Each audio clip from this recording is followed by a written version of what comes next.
Hello, English learners! Welcome back to the English Academy podcast, where we unlock the secrets to truly confident and effective English conversation.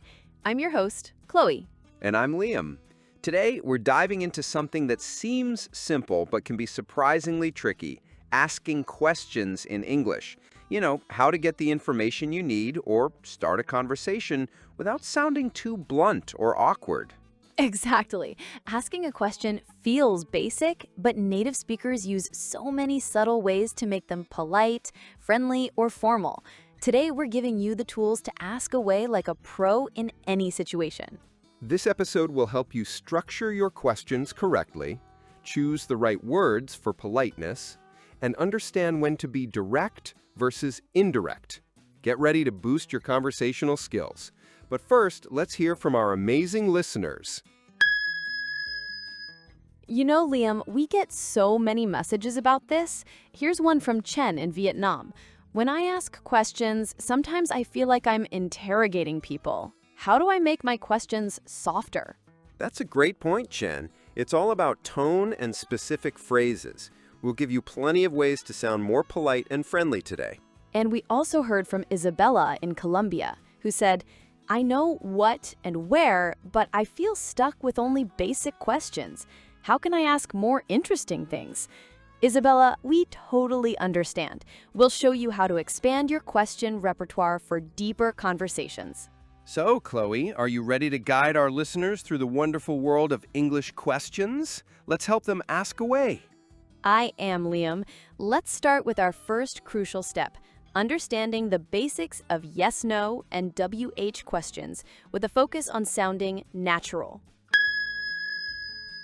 Our first tip for asking questions, the basics with a natural touch. Yes, English questions generally start with an auxiliary verb or a WH word. For yes-no questions, the basic structure is auxiliary verb plus subject plus main verb. Example 1. Do you like coffee? Example 2, are you going to the party?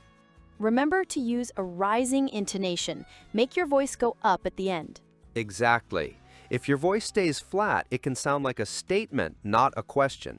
Funny blunder, imagine asking, "You are happy," with a flat voice. It sounds like you're telling them they're happy, not asking. Right. Now for WH questions. These ask for specific information.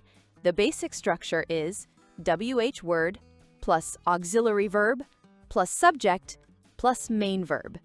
Example 1, where do you live? Example 2, what are you doing? For these, your voice usually goes down at the end.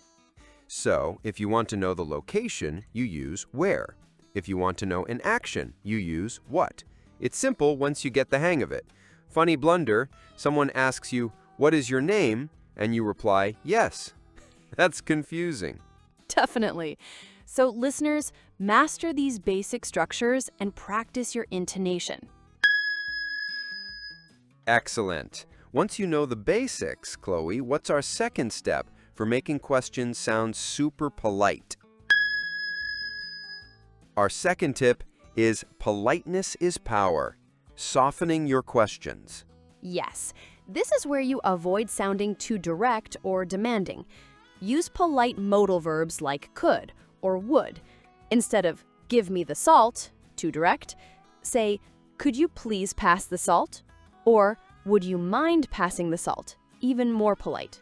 Would you mind is excellent, but remember the verb that follows needs an ing ending. Would you mind passing, not would you mind pass? Exactly. Another great way to soften a question is to use phrases like, I was wondering if, or I'd like to know if. Example, I was wondering if you could help me with this, instead of help me, too blunt.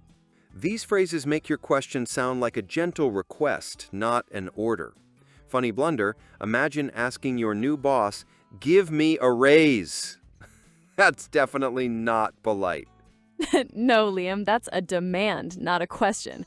So listeners, use could, would you mind, and I was wondering if to sound much more polite.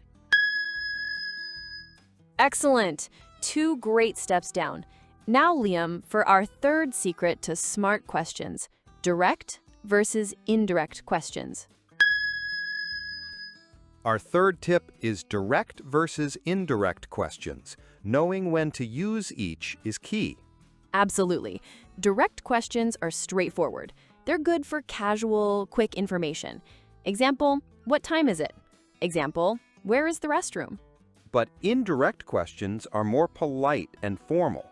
You often use them when talking to strangers, someone in authority, or in formal situations. They usually start with a polite phrase. That's right. They don't use the standard question word order after the introductory phrase.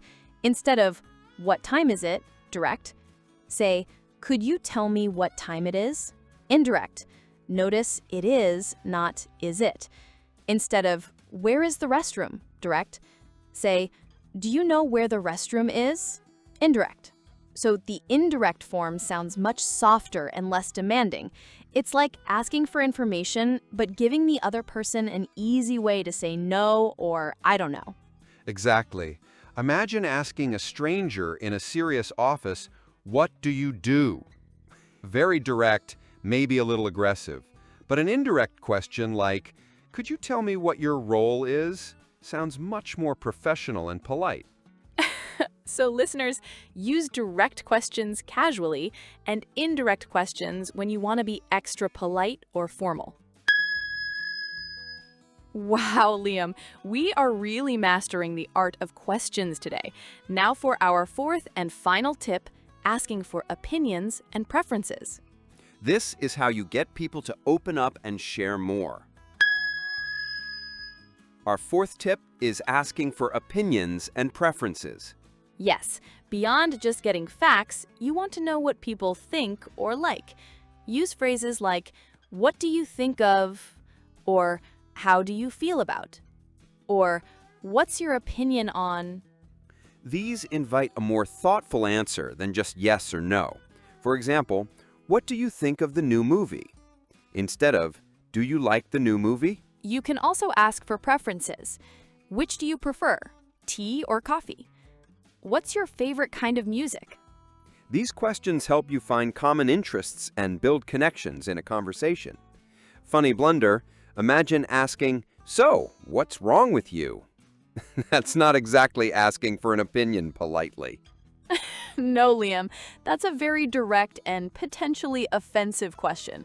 Keep it open and positive. So listeners use these phrases to invite people to share their thoughts and preferences, leading to more engaging conversations. Wow, Liam, what a fantastic deep dive into mastering questions today. We covered the basics with intonation, polite softening, direct versus indirect questions, and asking for opinions. We really have. These skills will make your English conversations much smoother, more confident, and more natural. Absolutely. It's all about effective communication and making every interaction a positive one. And speaking of positive interactions, we are so incredibly grateful for our amazing listeners who support the podcast.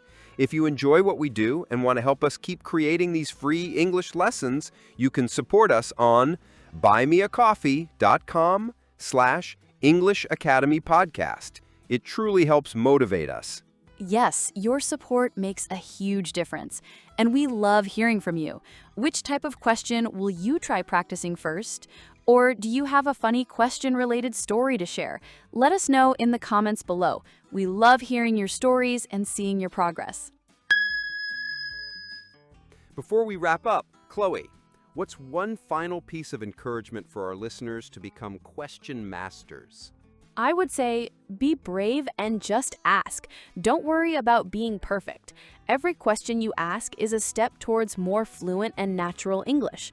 Practice makes progress, not perfection. Excellent advice. And I'd add, listen carefully to the answers you get. That's how conversations truly flow. Couldn't have said it better myself. Thank you so much for joining us on this empowering and very practical episode of the English Academy podcast. We genuinely hope you feel more confident in asking away in English. We'll be back next week with more essential English, more fun, and more laughs. Until then, keep practicing, keep exploring, and keep believing in yourselves. Bye, everyone. Stay curious. See you next time.